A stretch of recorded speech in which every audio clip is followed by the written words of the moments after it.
안녕하세요. 이영중 변호사입니다. 이런 고민하는 분들이 많으시죠? 개인 회생이 나을까? 워크아웃이 더 나을까? 사실 두 제도 모두 빚을 조정해주는 제도입니다. 그런데 같은 3천만 원의 빚이어도 어떤 제도를 선택하느냐에 따라 총 갚는 금액이 몇 천만 원 차이가 날 수도 있습니다. 그래서 오늘 영상은 많은 분들이 헷갈려하는 개인회생과 워크아웃의 차이, 그리고 어떤 사람이 어떤 제도를 선택하면 좋은지 실무 기준으로 쉽게 설명해 드리겠습니다. 개인회생이랑 워크아웃은 뭐가 다른 건가요? 가장 큰 차이는 운영하는 기관인데요. 개인회생은 법원이 직접 개입해서 채무를 조정하는 국가사법제도고, 워크아웃은 신용회복위원회에서 금융회사들과 협의해서 채무를 조정하는 제도입니다. 그래서 개인회생은 법원에 강제력 있는 제도이고, 워크아웃은 금융회사와 협의를 통해 조정하는 방식이라는 차이가 있습니다. 같은 채무 조정인데 법원과 신용회복위원회는 조정하는 방식이 다른가요? 가장 큰 차이는 조정 방식과 강제력입니다. 개인회생은 법원이 개입하는 제도라서 채권자가 동의하지 않아도 법원의 결정으로 채무가 조정될 수 있습니다. 그래서 원금까지도 상당 부분 탕감될 수 있는 경우가 많고요. 그런데 워크아웃은 신용회복위원회가 금융회사들과 협의를 통해 조정하는 방식이잖아요. 그래서 금융회사들의 동의가 필요하고 대부분 이자 감면이나 상환기간 연장 중심으로 조정되는 경우가 많습니다. 그리고 여기서 가장 큰 차이는 바로 조정 가능한 빚의 범위입니다.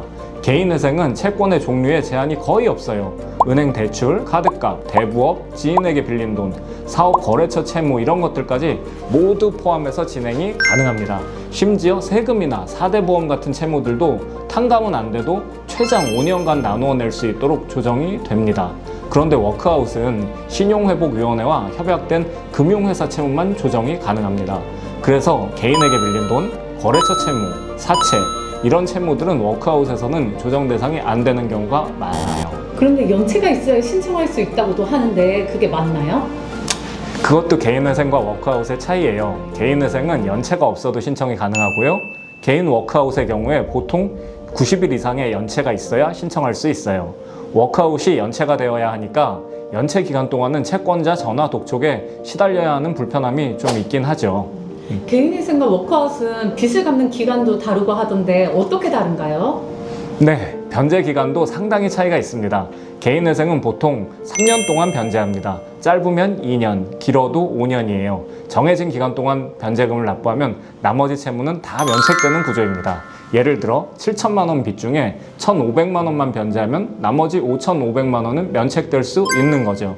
반면 워크아웃은 보통 6년에서 8년, 길면 10년까지도 나눠 갚는 구조입니다. 그럼 탕감은 어느 제도가 더 많이 되나요? 일반적으로 보면 개인회생은 원금 탕감이 가능한 제도입니다. 실무에서는 대략 30에서 80% 정도 탕감이 나오는 경우가 많고, 정말 상황과 조건이 잘 맞았을 경우엔 최대 95%까지 나오는 경우도 있어요.